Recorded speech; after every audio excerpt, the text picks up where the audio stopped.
morning. My name is Nancy Woodall. I'm the foster parent advocate for the Mid-Cumberland and Davidson regions. Today we're going to go over the Foster Parent Bill of Rights. It's important that everyone knows what their rights are across the state, especially resource parents and DCS staff, FSWs, RPS, and everyone involved in the child welfare system, specifically social services. The Foster Parent Bill of Rights passed into law through the Tennessee General Assembly in May of 1997. How that happened, I like to tell the story of, there was a lot of seasoned resource parents across the state back in 1995, 1996, who had gone to several national conferences across the country and learned that other states had lobbied for and gained a basic set of Bill of Rights. In doing so, we gathered a copy of the ones from different states and brought it back to Tennessee.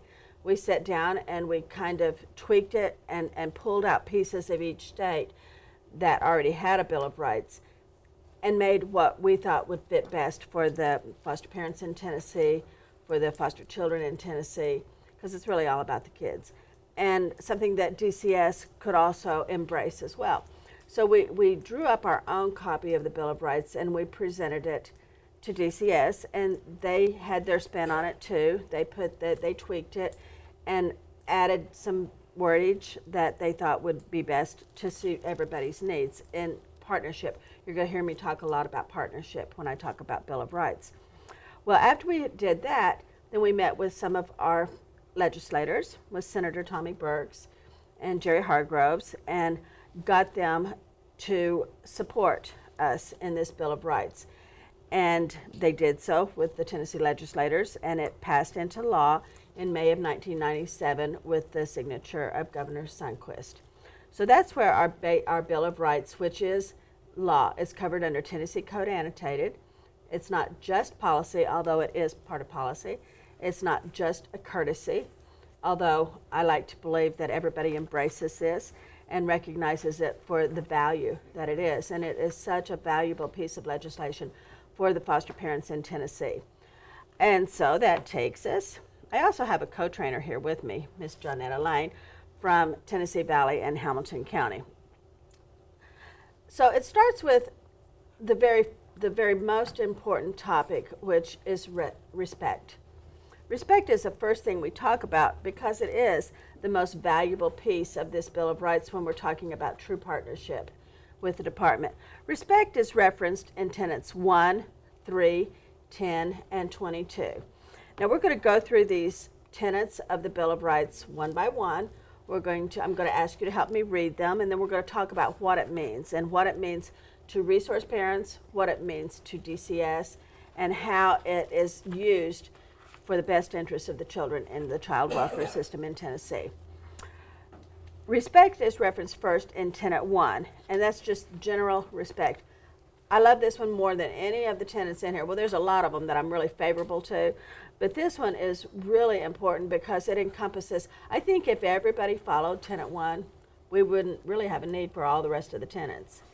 But this one, I think, really identifies what the Foster Parent Bill of Rights is all about. I think the most important wordage in Tenet 1 is a member of the professional team caring for children in care, caring for foster children. I like to tell foster parents all the time that you have to first see yourself as a professional member of the team before anybody else will see you. As a professional member of the team, you carry yourself as a professional, you act like a professional, and then you're going to be treated like a professional member of the team. I think that that's so important. Then you're going to get the trust, dignity, and respect that you all have a legal right to be treated with trust, dignity, and respect, and a member of the professional team caring for children. Tenet 3, in reference to respect, is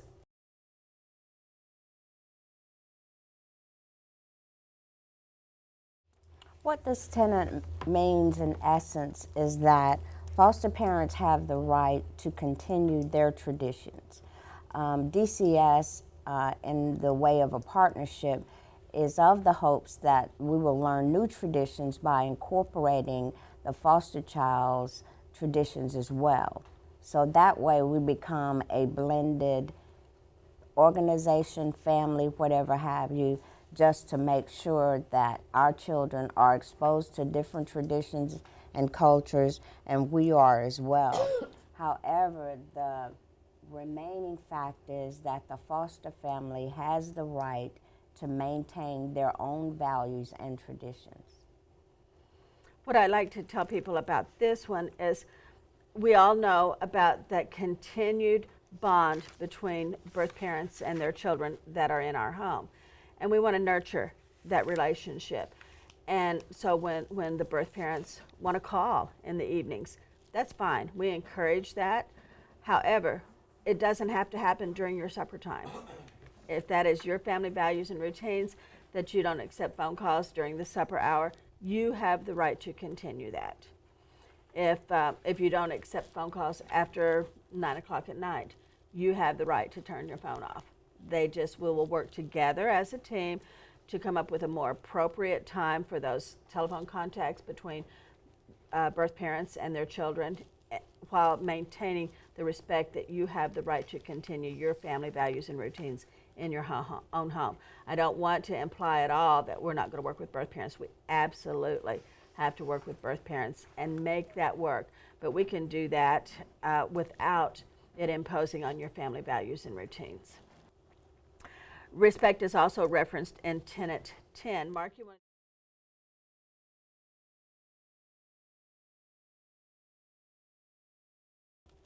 Okay, on this tenet, I like to dissect it a little bit, and we start at the end, unless otherwise stipulated by contract or policy.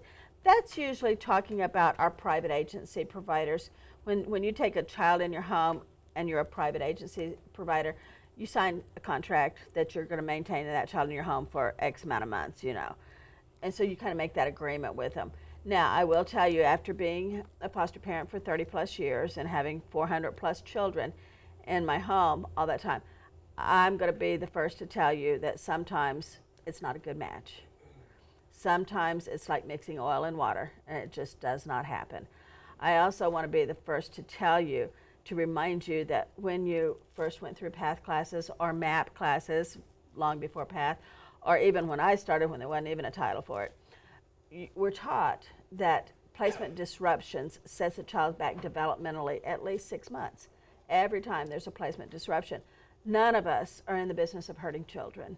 So I just want to remind, when I'm talking to advocates, when I'm talking to resource parents, whoever I'm talking to, I want to remind everybody that just because you have a bad day, just because there was an explosion today and we need to start this day, or we need a do-over, don't pick up the phone and call and say, come and get these kids, or come and get this child, I can't take it anymore. Take a breather. Realize that we all have our bad moments.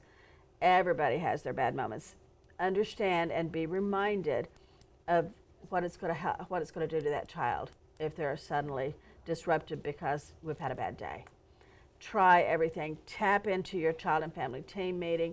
Come up with resources, whatever you need to tap into. Make sure that you have exhausted every resource out there before you ask for a disruption. But my take on this, Nancy and fellow advocates, is that you have to be very clear about what behaviors you can handle as a resource parent. My teaching, when I teach the PATH class, is that you first have to be capable of taking care of yourself, your significant other, your children, and then you can extend that help outward. Be very clear in the kinds of behaviors that you believe that you can successfully parent and those you cannot. Because the children, as Nancy said, every time they're moved, no matter what their ages are, they regress. We don't want to cause further harm to any child. They are not shoes or clothes that you buy, take home and try on, and then take back to the store. You need to be very clear about what you can parent and what you cannot. And that's the essence of this policy. And the reason that it was incorporated in the Bill of Rights, because a lot of foster parents felt that if I don't agree to taking these 5 kids, 4 kids, 3 kids with behaviors, then the department will not call me anymore. This tenant is designed to prevent that from happening because only you know what you can do. So be very clear about what you feel like you can successfully parent and what you cannot. And then the last part of that is with reasonable notice. You know, reasonable notice. Placement has a hard enough time placing the children that they know they have to place, but when they get a sudden request for a placement change, you must be mindful that that can't happen with a snap of the finger. So with reasonable notice, if you have taken that child and you realize you're over your head, that you probably should have saved everybody time and energy and refused that placement to begin with. If you find that that's happened, understand that you must give reasonable notice for removal.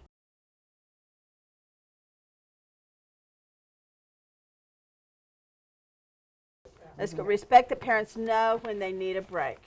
I see this, having been a resource parent as long as I have, there's a lot of different meanings in Tenet 22. When they talk about a period of respite, we all think of respite as a day or two, you know. But there's what this one right here is talking about: free from placement of the foster children in the family's home with follow-up contact by the agency occurring of a minimum of every 2 months. What they're talking about here is what we typically know as just putting our home on hold for a little while. I know I see Peggy shaking her head as well as myself, and there's several in here that have had to have that period where it's just not in anybody's best interest to have extra children in your home. And then the other part of respite, as we all know it, is, you know, when grandma's sick and she lives in North Carolina and you have to leave for the weekend. Or you just need some time. You need time to take a bath without somebody knocking on the door or clawing at the carpet under the door, or, you know, you just needed that time for yourself, or that time for you and your husband. You know, there's oftentimes, I hear there's oftentimes that people just need those breaks. You need that 24 hours, that 48 hours. And the department needs to help provide that. I'm going to tell you another way to get that support is through your local associations. I know here in my county, in Rutherford County, we do respite for each other. And that's just such a cool thing, you know. And we don't have to even involve the department in that. You know, it's just something that we can do among ourselves. And it's such a support network that we can get through our association. The private agencies have a little bit more difficult. Well, some of the agencies have planned respite that they provide their foster parents at least once a month. And depending on where you live and the logistics of the population of resource parents in that area, they're usually able to provide that respite for you. What this tenant means to me in particular is that you, as a resource parent, have to know when you need help. Because not only does the placement coming and going affect you, but it affects your children and those around you as well.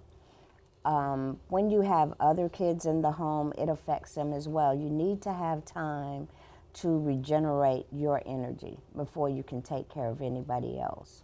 So what this tenant says to me is that you can take that time by calling DCS and giving them a time period that you need to recover and rejuvenate yourself, and there's no penalty for that. When you need respite for a short period of time with the kids in your home, that they will go to those resource homes that have the same values you do.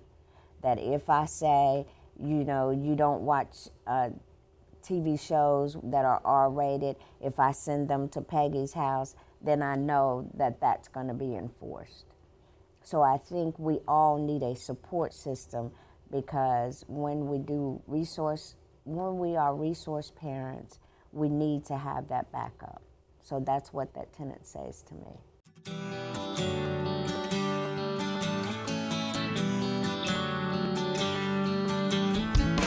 Good. Now we're going to move to information on the child and the child's family. It's referenced in tenets 2, 5, 8, 9, and 15. Okay, you're going to get that clear written definition in a couple of different places. The first one would be on your placement contract. You know, there's the first page of it will tell the roles and responsibilities of you as the resource parent. On another page, it's going to tell the roles and responsibilities of the department. You're also going to get that clear written explanation on your PERM plan. Now, if you do not have a copy of the PERM plan, I'm here to tell you, you have every right to have a copy of that PERM plan.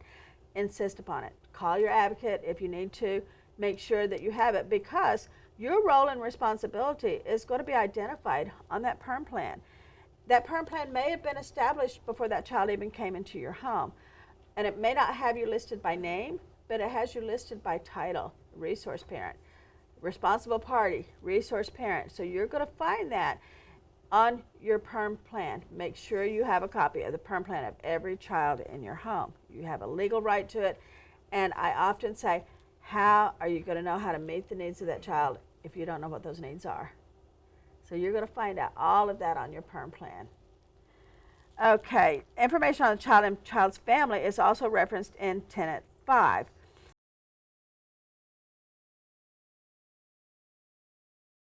What this tenet means to me, simply put, is that if you have a child that is placed in your home that is a fire starter, that's fascinated with fire, for instance, and you have candles all over the house, as I do, you have the right to know that, because that can affect your safety, the child's safety. If you have respite care lined up, it can affect theirs as well. So anything or any issue that would jeopardize your family or your caregiver's family, DCS has an obligation to give you that information before placement, so you can make an informed decision if you will be able to parent that child. And that's what it's really all about. The key word here is prior to placement. They must share that pertinent information with you. I have had the fire setter in my home. I wasn't told ahead of time. And unfortunately, I've had 2 house fires burnt to the ground, not from a foster child, but it's just happened in my life. And can you imagine when I walked in one day and sweet Kevin had made a torch out of a hairspray can and a lighter. Shh. And he was running up and down the hallway. You know, when my heart started beating again, I called the department and I said, you're not going to believe this. And what? What's he done now? I said, he's made a torch out of a hairspray can and a lighter. And her response to me was, not again. I said, excuse me? And she said, yeah, he's had to be moved several times for setting fires. I said, don't you think you should have told me? You know, I'm not sure that I would have taken him after having 2 houses burned to the ground. You know, I'm a little shell-shocked at that point, you know, a little gunshot. And I probably would not have taken a known fire setter had I been made aware of that. Of course, by now, he's a part of our family, and I'm not going to have him moved because of that. I'm just going to be more cautious. You know, no lighters or matches sitting around. I'm just going to, now that I'm aware, I can be informed and I can make the right decisions, the right choices for my home. I also had this is one of my first experiences. She was actually my 3rd foster child, so that's how many years ago? Like 30 years ago. She asked to spend the night with my sister and my brother-in-law, who happened to be the police chief of the town. I see some of you smiling because you've heard this story before, but it is so true. It is such a true story. And this was back before the Brian A. lawsuit, where it dictated how many children you could have in your home. So back then, because I loved the teenagers, I got all the calls. So I had 13 kids, including my 3 birth children. I had 10 teenagers and my 3 children. And so when my sister asked if one of them, the one that had been there the longest, could spend the night at her house, I'm thinking, this is great. Yeah, how many do you want? But, you know, she asked if Vicki could spend the night that evening. And they were watching TV and popping popcorn and doing the things that all my family does on a Friday night. And they went to bed. Well, got up the next morning, and my sister's in the kitchen flipping pancakes and preparing breakfast. And my little sweetie looks out the window and says, Aunt Brenda, where's Uncle Mike's car? And it happened to be the unmarked police car. that was missing. It wasn't in the driveway anymore. My brother-in-law calls me, and he asked me to come down to the police department. Remember, he's the police chief. Asked me to come down to the police department. And I go down there, and we knew it, had to be her. Had to be. It just had never happened before. And so we decided that we're going to go back to the house, and we're going to tell her that we have found the car. We hadn't. And that we dusted it for prints, and her prints were all over it. So we went home, and we did this, and she spilled her guts. She told us the whole story. What had happened is she had taken the keys that were in my brother-in-law's briefcase, I believe it was, and it was sitting there, and it was just too much of a challenge for her. She had to do it, She took the keys, she went out, she got in the unmarked police car, and she took off. And she picked up a friend and another friend and another friend, and they're driving all around until they wrecked the car. Nobody got hurt. I have to say that. Nobody got hurt, but then they're saying, and remember, these are all 14, 15-year-old kids. And, oh no, what are we going to do now? And the response was, let's push it off in the lake. So they did. They really did. They pushed the unmarked police car off into Percy Priest Lake. And then just kind of went back to their own homes. Nobody was hurt, thank goodness. But so when she woke up the next morning, and she's the one that says, where's Uncle Mike's car? So anyway, we told her that the car was found, and it was dusted for prints, and her prints were all over it. So she spills her guts, and she tells us, that's how we know what happened. She told us everything. Well, I called her case manager. Remember, this is a Saturday. I called her case managers. That was before they were called FSWs.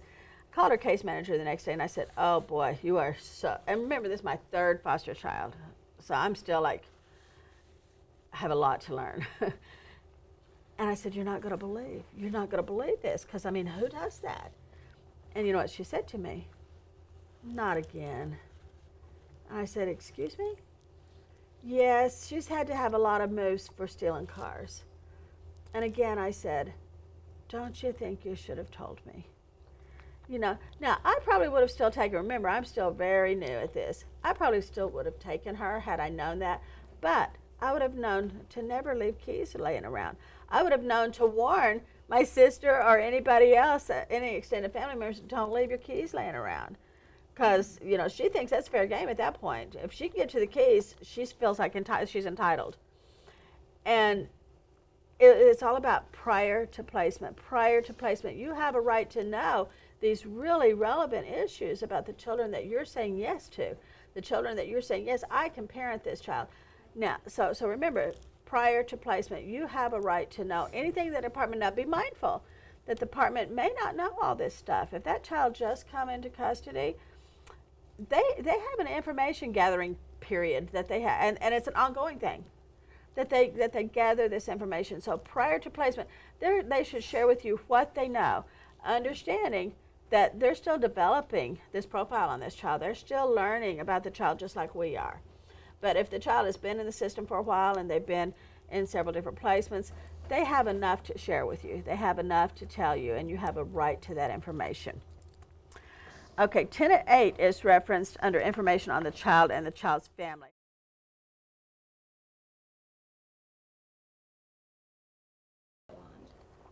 That's pretty much what I just said.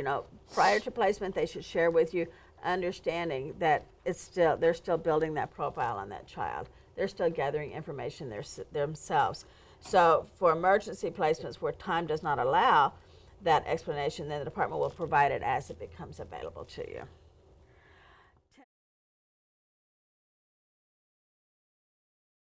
You have the right to know any behaviors that the child has exhibited that may impact your family or your caregivers.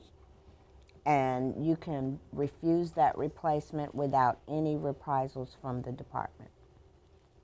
Without fear of reprisal. What I say when we talk about fear does not fit into the equation of partnership. We should never operate under fear. I want everybody to be able to embrace that and feel that DCS is our partners. They cannot do their job without us, and we cannot do our job without them. We must embrace partnership without fear. There's no fear. Okay, Tenet 15, written information about the child, family background, and health.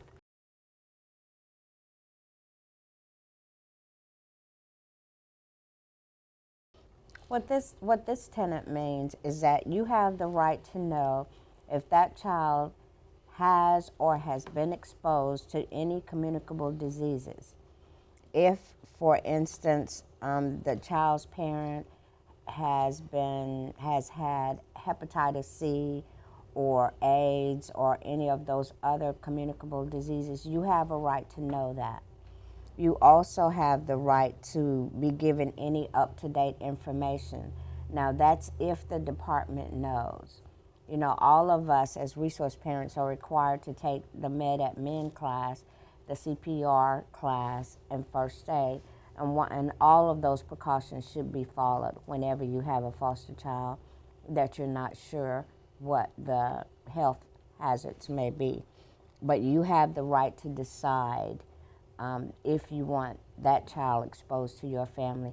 And all of these tenets have an unspoken ending, which just means without fear of reprisal, okay, from the department.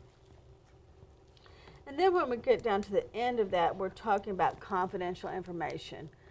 I cannot stress to you how important it is that we as resource parents maintain the confidentiality of the children placed in our home.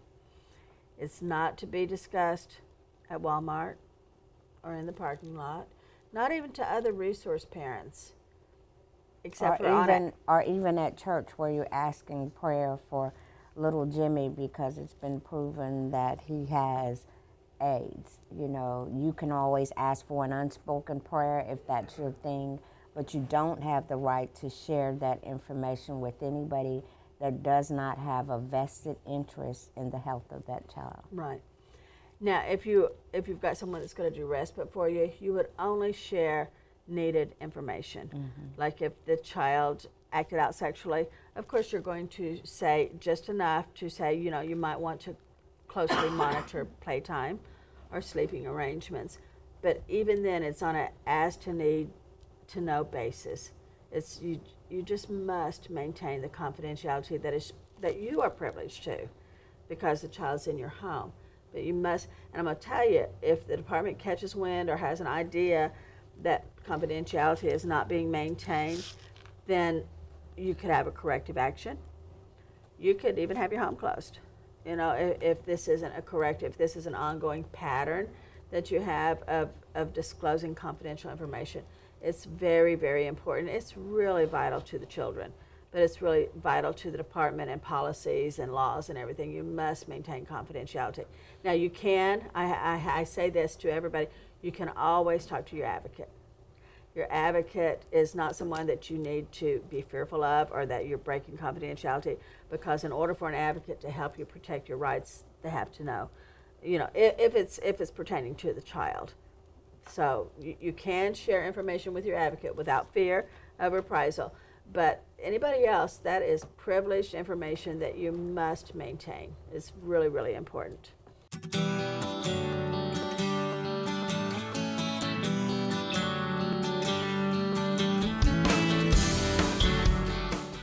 Training is referenced in tenets 4 and 19. Shirley, can you?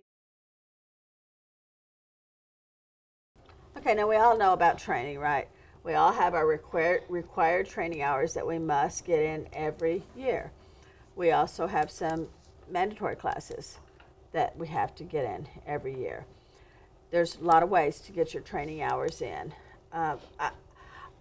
I hate to see homes or even corrective actions done for lack of training hours, because there's so many different ways to do it.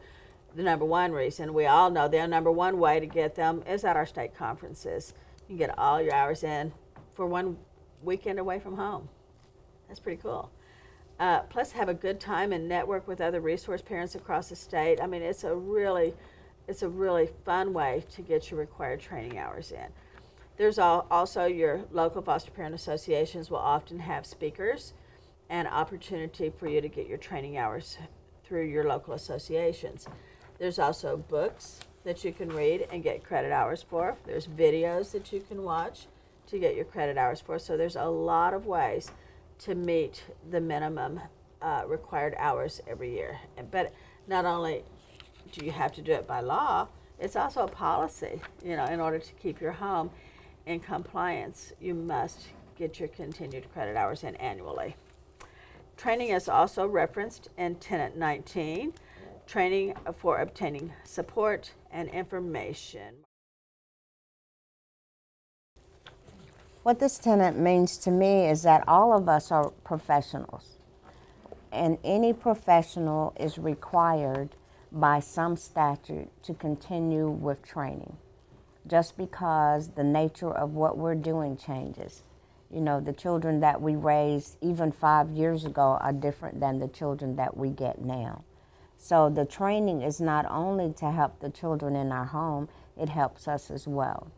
And what this tenet says to me is, if the department is going to require me to have this training, then they also have to put the training in place that is accessible to me so that I can have it. It's to me, it's the equivalent of giving your child a marker that you want them to achieve, but not giving them the means to do it. So DCS and the law says that we must have training. So all this simply says is that there must be training in place that's convenient for me to take. And what this says to me is the law says that you have a right to be trained in what your rights are. It says information concerning a better understanding of the rights and the responsibilities of a foster parent. So you basically have a legal right to have a foster parent advocate or a master trainer to stand before you and teach you what your rights are. That's what it says. You have the right to be trained on what your rights are.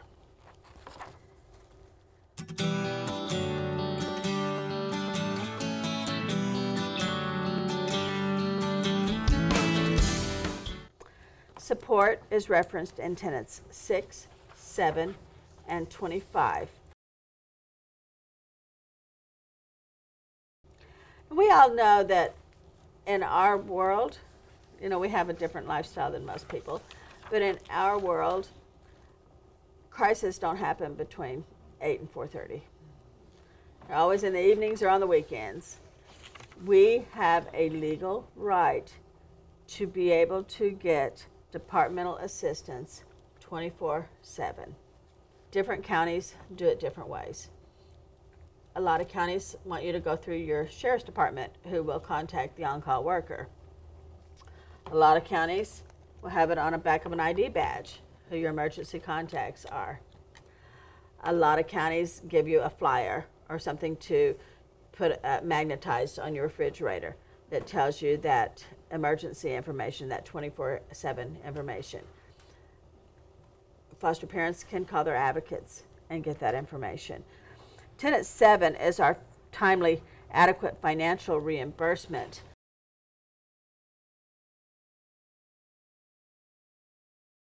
Sometimes there's a misconception among the public that we do fostering because we want to earn money. If that ever happens, let me know how you do it. After 24 years, I still haven't been able to figure out how you do that. But that doesn't change the perception. One thing that I like to say, and I heard Nancy say it before, is I don't do it for the money, but I could not do it without the money, because what I make is designed to take care of me and my household. So if you're going to add somebody to that, then the department has a responsibility to ensure that that child is taken care of. And one thing that I am really excited about is, in this days of electronic media, is that the department has come along right beside us and allowed us to incorporate with all our electronic gear, the tablets and the phones, and we can verify that the child is in our home and those dates on an electronic mechanism. And what that allows us to do is to ensure that we're verifying, and it also gives the DCS accountability into making sure that we get paid in a timely manner. So what that means to me is that I'm going to come alongside DCS and take care of this child, and their obligations to me are to make sure that I have the financial means to take care of this child.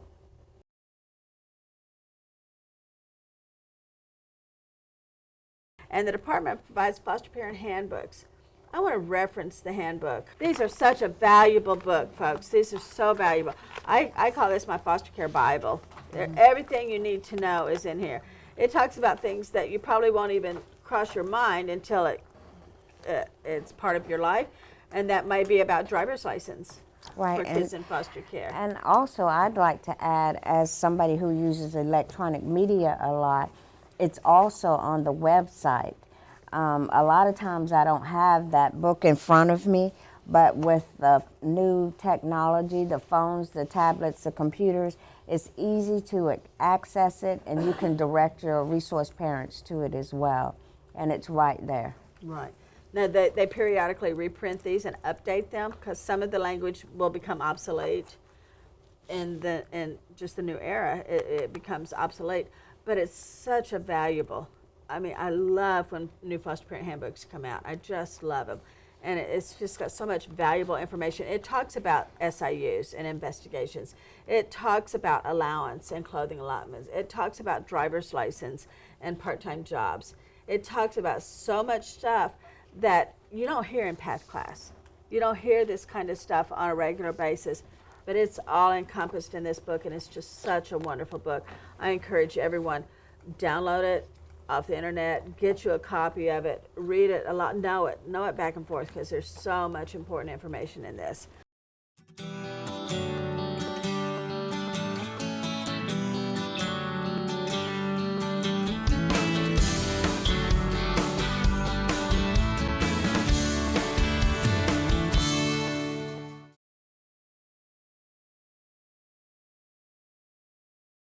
So as a member of the professional team, you have a legal right and its policy that you are made aware of foster care review boards, staffings, court hearings, anything to do with the child in your home. As a member of the professional team caring for children in the child welfare system, you have a right to participate. Now, I'm going to tell you, you have the legal right to. You have the legal right to. So exercise your right to do that. But I'm going to tell you, as a resource parent, you also have a responsibility to do that. We fought for your rights. Exercise your responsibility. Exercise your rights. Okay, case management is also referenced in Tenet 13. What this means to me, I often say this, say you're not quite as vocal as I am. Say you're not quite as assertive as I am. And it's the department's responsibility to engage you, to solicit your input. Pick up the phone and say, you know, this is what we're thinking. What are your thoughts on this? Or call you in to discuss this as a professional member of the team caring for children. What you have to say is so vital. It's just very important in this. So if you're not as vocal as me or as assertive, it's the department's responsibility to solicit your input. And I want to encourage you to know that it's valued, what you have to say. Now, it doesn't mean that they're going to follow everything, but at least they've heard you. You have a voice. You are the one that knows these children when they struggle with their homework at night, or when they play on the playground, or when they're bullied on the bus, or when they've had a visit with their parents and they have nightmares, or when they're banging their head against the wall. You know, we are the ones that live this. We're the ones that see it, hear it, live it, breathe it. So what you have to say, your input is really, really important. Know your value. Recognize the value within yourself as a professional member of the team caring for children. Tenet 14. What this means to me is that if you have a child that is in therapy, that comes into your home, that therapist needs to also have permission from the department to discuss that child's case with you, because you may have suggestions on if this is working in your home or how it's affecting the children or other significant people in your home. So because of all the laws involved with this type of information, you have to get permission from the department in order to be able to communicate with this professional. You can't just walk in and say, I'm the resource parent. As of today, I need to know what the plan for little Johnny is. That also gives you the right, if you don't think that the plan is working, the therapeutic plan is working, it also gives you the right to go into the counselor and request a meeting. A child and family team meeting is an excellent way to get everybody, the professionals as well as the resource parents and the child, if they're old enough, in on that plan if you don't think that it is addressing the needs as you see it. Very good. Case management is also referenced in Tenet 16. Shireen?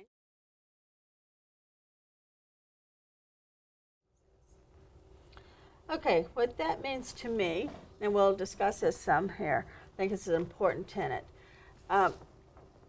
What that means to me is that the child is in your home. He's a member of your family. You have a contract, a placement contract, to meet the needs of the child in their home.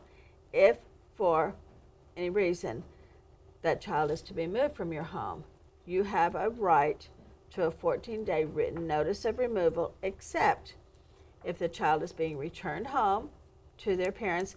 And if you've been involved in the case and been at staffings and court hearings and foster care review boards, you already know in advance when that's going to be happening, but you don't get a 14-day notice when the child's being returned home.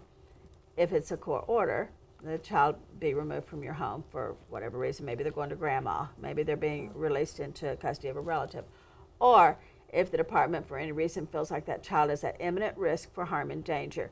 It just makes sense that if they think there's a risk factor there, we're not going to leave the child there for 14 days and let the child continue to be in risk. If they're anything other than that, you have, all foster parents have a right to a 14-day written notice of removal, and why. If the child has been in your home for more than a year, then you can appeal the removal of that child. You can always appeal the removal of a child, even under imminent risk of harm and danger, but that doesn't stay the placement. They could go ahead and move the child if they feel like there's imminent risk of harm and danger while the appeal is being heard. So it doesn't stop the removal. If it's not imminent risk for harm and danger, the child stays in the resource home during the appeal process. You can appeal if the child's been in your home for 1 year or more. You do not have appeal rights if it's less than a year. And you cannot stay the removal if it's imminent risk. You can still appeal, but you cannot stay the removal if there's imminent risk for harm and danger. It doesn't matter how long the child's been in your home, you still have the right to that 14-day written notice, even if the child's only been in your home 3 months, even if the child's only been in your home a month. You have the right to the 14-day written notice. Now, you also have the right to waive that notice if you want to. If you feel like that, we've had our healthy goodbyes, and it's all about healthy goodbyes, because whenever a child comes into our home, they're a part of our family, and it affects everybody when there's moves. It affects that child. It affects our birth family, our birth children. It affects everybody. So you have the right to the 14-day notice, but you can waive that right as well by signature on a form that the department has. So you can waive the right to your 14-day notice. You can appeal removal no matter what, whether it's even imminent risk for harm and danger or for whatever reason the department feels like that's not the best placement for that child. You can appeal it. The child's been in your home for a year or more. And you can stay the removal if the child has not been removed for imminent risk. It also takes into consideration a lot of resource parents when they feel like that if I do this, then I'm going to get a reprisal and DCS is going to come and remove the child. This tenet to me addresses that because you get an opportunity to get your voice heard. Okay?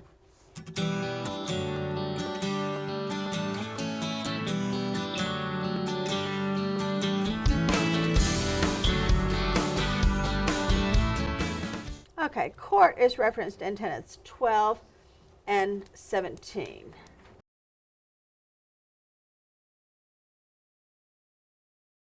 Yes, they owe us the explanation of what happened in court, but you know what? It's always better to hear it firsthand. You know, you wouldn't send your own child to court without being there with them, so why would you send your foster child? We, some of us more seasoned resource parents, fought for your rights to be there. I encourage you to exercise your right to be there and your responsibility to that child. That way you don't have to depend on somebody else to tell you what happened in court. Because the story might get a little jumbled with each person that it goes through. You know, it may go through your CASA. Don't hear it from your CASA. I love CASA. I'm a CASA volunteer myself. Don't let it come through CASA. Don't let it come through a guardian ad litem. Don't let it come from an FSW. Be there yourself. Hear it firsthand. I encourage you to be a professional member of the team caring for children. Back to Tenet 1. We always go back to Tenet 1. Be that professional member of the team and be there for your child. Support your child.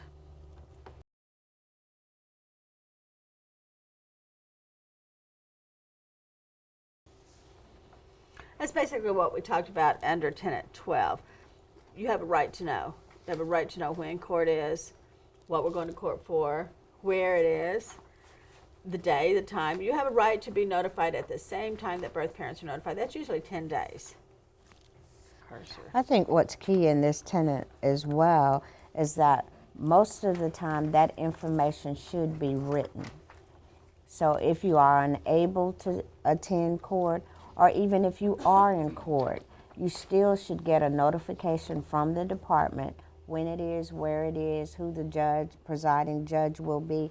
And the key part to me is that you should be notified within a certain time that the biological parent is notified, which is pretty early, as well as the department. So they shouldn't be calling you the day before saying, we got a court date. You should already know that, okay? And it should be in written form.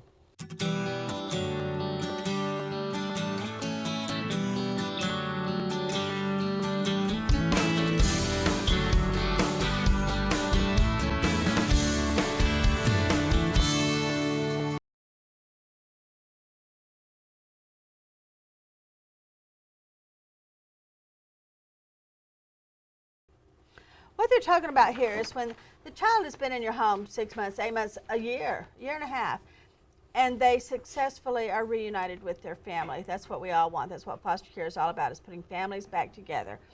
What they're talking about here is when that child does go home, they're on a 90-day trial home pass, 120-day, 60-day, whatever their trial home passes. The department is even more closely monitoring that reunification at that time. Well, naturally, since that child has been in your home and been such a big integral part of your family, you're gonna worry about that child. You're gonna dream about them. You're gonna worry about them. You have the right to call the department and ask how that child is doing, how the progress is going, and the department has the responsibility to respond to you, any information that they already have.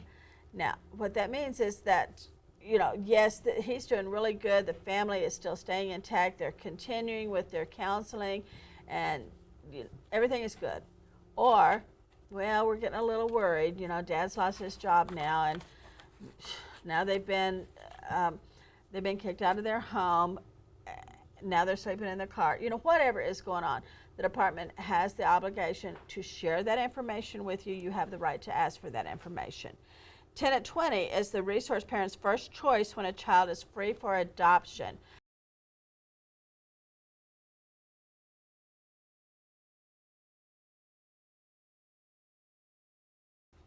Okay, that 12 months is really old language.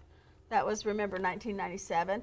Now, if the child is in your home and all rights are terminated, the child is in full guardianship of the state, and you can commit to foreverness for that child. You've already formed that bond. That child already feels like a part of your family. That child is bonded with you. You've bonded with that child. You are the first option for adoption. Now, you cannot finalize an adoption until the child has been in your home for 6 months or more. Exactly. But you are the first option for adoption if you can commit to permanency once that child is in full guardianship. Okay, and then the last one here, after a child leaves care, is referenced in Tenet 21. Resource parents are the first choice when a child re-enters care. Johnny, you want to talk about that one? What that simply means is that if a child goes home for the 90 or 120 days that the department has been instructed to provide guidance to that family or services to that family, when and if that child re-enters custody, and what the caveat is, your home has to be under compliance. You should have met everything that you're supposed to. You can't have kids over the amount of numbers that you're supposed to. Can't be under an SIU. And if your home is in full compliance with DCS, that child should go back to your home, because that provides a level of continuous care and is the least traumatic. And the same is true for Tenet 20. You have to still be in good standing with the department in order to adopt the child or become a guardian for the permanent living arrangements. And sometimes that trips up foster parents. If they're under an SIU, they don't understand why they can't go ahead and adopt, and you cannot. You have to be in full compliance.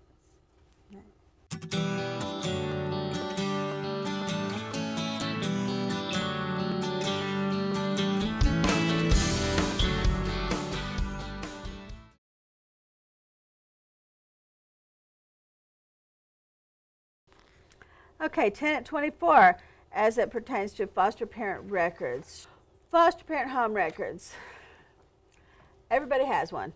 The department has a record on you from the day you started fostering. You have a right to not only see, but have a copy of everything that's in your records. Except for, there's a couple of things that you do not have a right to and will never have a right to. And that is, if there's been a referral made against you, the referral will be in there, but the referent, the person who called in, is always protected information. Always, always, always. And also, when you first became a resource parent, and you have to give them a list of references, and then those reference letters become a part of your file, you will never have access to the reference letters. So a referent, whenever there's an allegation made, and you notice I said whenever. It's not if ever, because it's going to happen, folks. It's not a matter of if, it's a matter of when. Those allegations happen, investigations happen. We'll talk about that here in a minute. But whenever an allegation happens, nobody will ever disclose to you who the referent was. You might can figure it out, but it'll never be disclosed to you.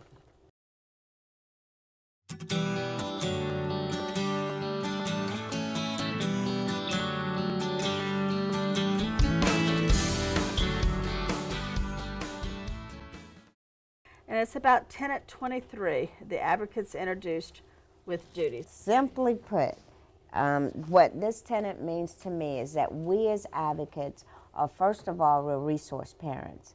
The caveat to that is that we're specially trained resource parents in the department's policies, in the Tennessee Foster Parent Bill of Rights law.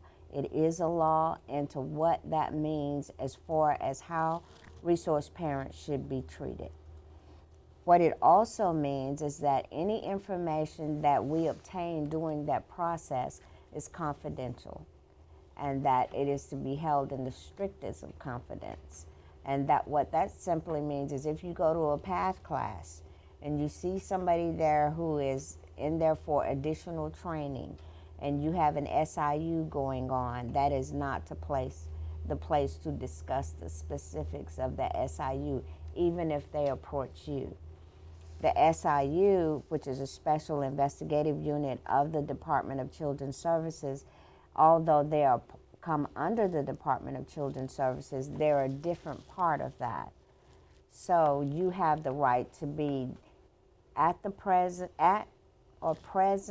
when the investigation takes place with the resource parent, not with the children, not with their children, the biological children, adopted children, or the foster children.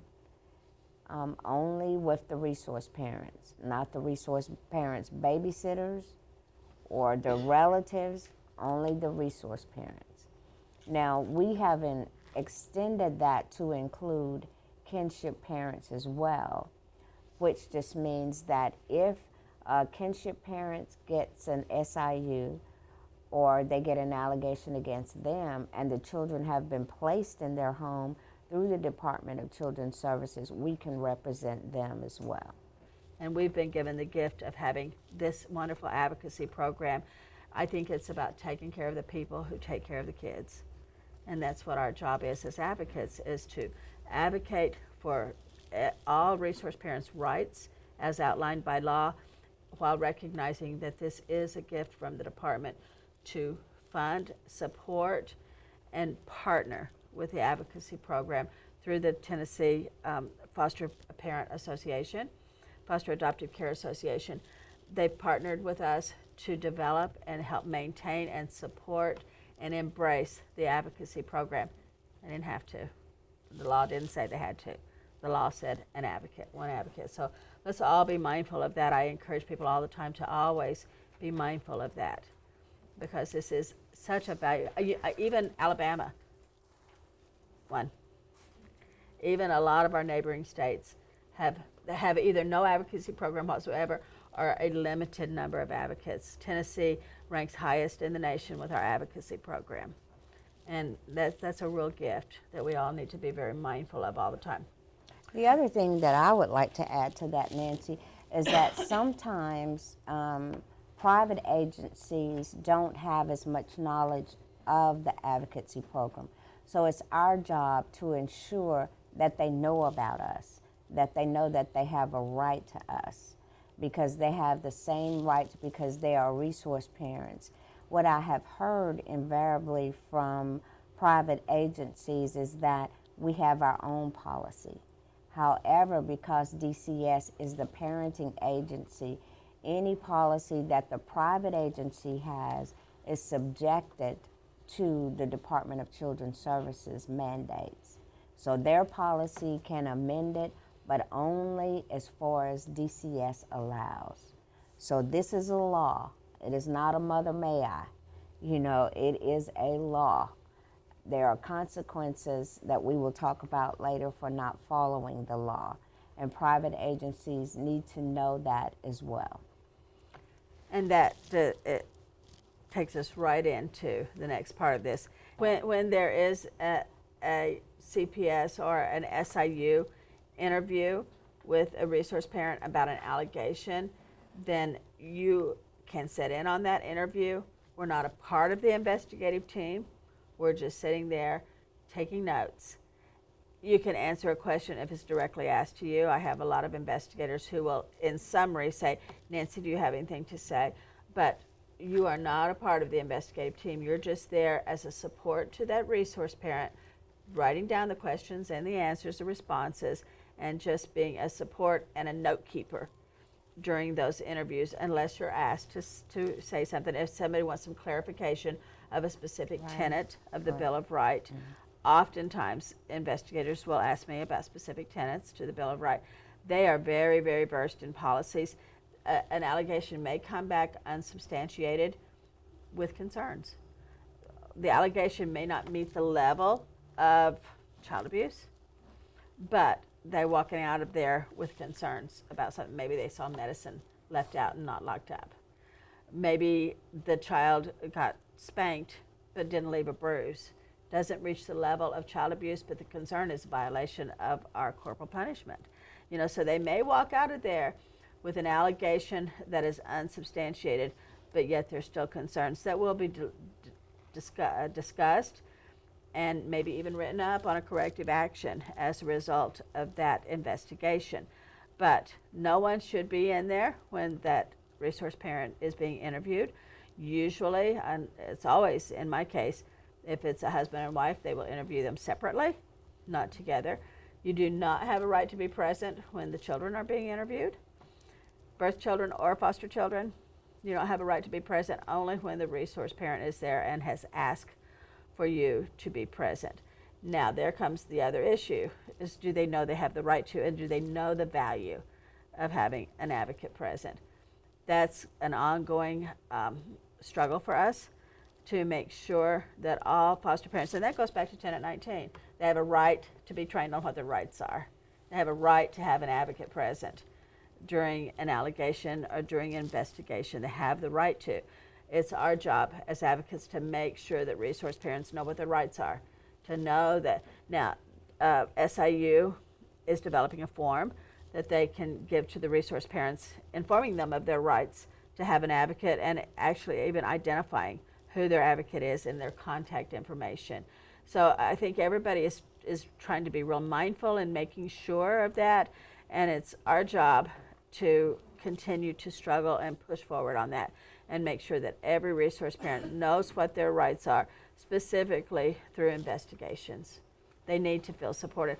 I just, so many of them, like well over 90%, come back unfounded, but that doesn't take away the hurt.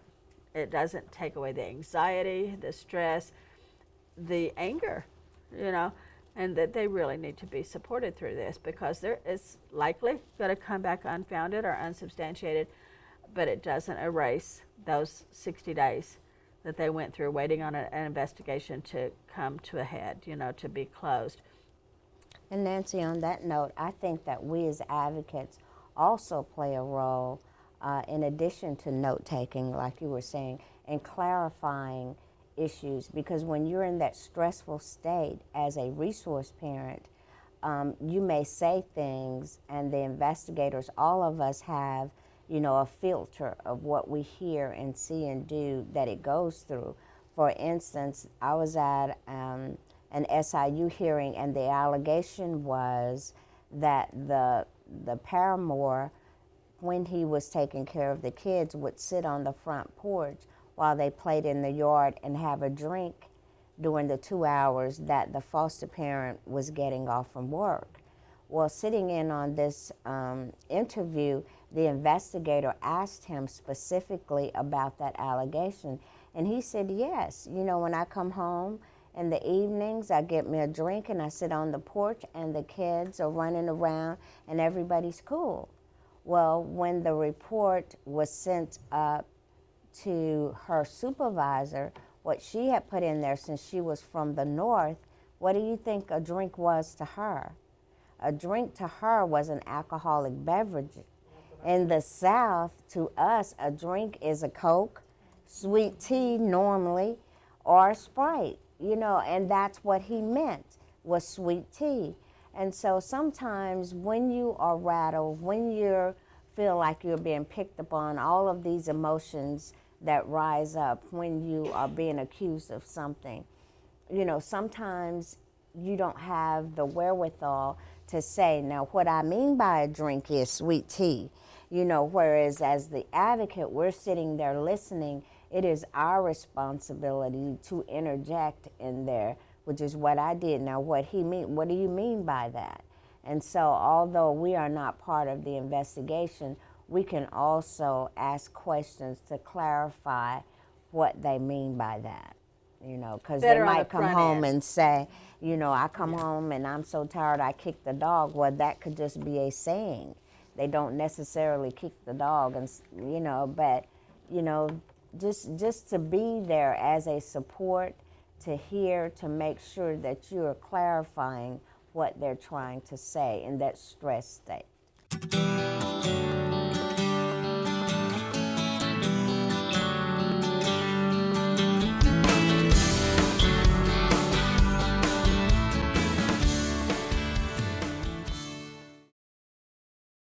Then that leads us right into Public Chapter 270 procedures. Johnette and I are both going to explain this, and some of the seasoned advocates in here can talk about this too. But we as seasoned advocates realized, and we had for several years, that although we have this wonderful set of Bill of Rights that are backed up by Tennessee Code Annotated, it's law, it's not policy, and like Johnetta said, it's not Mother May I, it's law. Even though we had it in place, we felt like it still wasn't being respected. It wasn't being followed by a lot of people. And I learned that it's more geographically than anything, that some places have embraced it more than others. But we learned, and what I lovingly refer to as repeat offenders. And that would be our FSWs or RPSs who continued to violate one or more tenets of the Bill of Rights. Failure to notify of foster care review boards or court dates in a timely manner. That can't happen. That's not partnership. Or failure to recognize the foster parent Bill of Rights in general. Just there's so many tenets to this that were being frequently violated by certain people. And demographically, it was in certain areas too, like more so in some more rural areas than in other areas. So we met with some of our legislators and talked about that and talked about how we could put teeth into what we already had, the law that we already had, put some teeth into it, a higher level of accountability for the repeat offenders, for the people. And what we do as advocates is we meet with our RAs monthly. What my RA will do is if she's hearing the same kind of stuff out of a specific county or out of a specific office, she will say, okay, you've had like 12 things out of this county in the last 2 or 3 months. I think you need to go up there and do training again. And she will assign mandatory training for that staff in that particular county. And I'll go in and I'll do staff training for everybody. So, because she doesn't want to have repeat offenders in our region. So when she sees a pattern of a lot of violations out of a specific area, that's where she will send me to go do some updated path training. Updated Bill of Rights training for that particular area. And what this does, Public Chapter 270, is give a higher level of accountability to these specific areas or specific violations that keep reoccurring over and over again. And there is a higher level of accountability in the fact that if we ever get to the grievance piece of it, I always like to try to handle situations at a lower level, at a more local level if we can. I have found out through all of my years that we can do that. I think ever since the Public Chapter 270 came in, and when was that? That was, how many years ago? It wasn't real long ago. What? Odessa, do you remember when Public Chapter 270 was made into law? I think it was 2007, I believe it was. I'm not. 2009? Okay. I don't think we've had one grievance that has gone all the way through yet, that we have not been able to address at a lower level. When it does go all the way through, it goes to a higher level body of people. It's the Tennessee Commission on Children and Youth. I don't think, and I could be wrong, there may have been one or two, but I don't think there's been any that's gone all the way through to the Tennessee Commission on Children and Youth. I think that we've been able to address it at, if not the local level, at least the leadership level on an RA basis. And there may have been a few, and we have a specific person at Central Office that helps navigate that system, and that's Beth Cash, and she helps us if we ever get to that point. But I, for one, can tell you that none of mine have ever gone all the way through, that we have been able to address things at a more local or even leadership level without it going outside the department. But I am also comforted in knowing that we have this piece here, that we can always, always take it through there. What will happen is every region has their own protocol. A lot of them look exactly the same. There might be a few words difference in them, a little wordage, but every region has their own protocol for filing grievances or for conflict resolution. Is there anything that you want to add to that, Jonetta? What I like about the Public Chapter 270 is 3 things. One is that, we've always heard that stuff comes down. When there is a crisis, it always falls down. Well, with the Public Chapter 270 law, that's not the case. It goes upward. And everybody has to address why this has not been resolved. That's the first thing. The second thing is that there is a protocol in place. You have to be mindful of the timetables. You have to be mindful of certain things that has to be in writing. That's the second thing. The last thing that I like is everybody, once again, has to respond as to why this did not occur. supervisors, RAs, commissioners, nobody likes to put in writing why that child's safety was compromised. So those are the three things that I like about the chapter. And I think that some of you in here who have worked with me, when there are some issues, I will direct you right to, or take you right to, the designated person that can resolve issues. We've done it, not Tasha and I have done it, Mark and I have done it, Peggy and I've done it, Brandy and I've done it. I will take you right there to reach resolution to prevent having to take it outside the department. And I hope that you guys have, even though we beat this over and over again, I hope that you've learned something to take away with this. I see the Foster Parent Bill of Rights as a stool with three legs: the birth parent, the department, and the resource parent. And if you take any of those legs away, it's going to fall. So we as a team can make this work. We all have laws and regulations that we have to follow. This is what we need to be mindful of. And that's it. Thank you all so much for participating. I love your involvement. I think we can take more away from this when there's a group involvement in our Foster Parent Bill of Rights. Thank you so much and have a good day.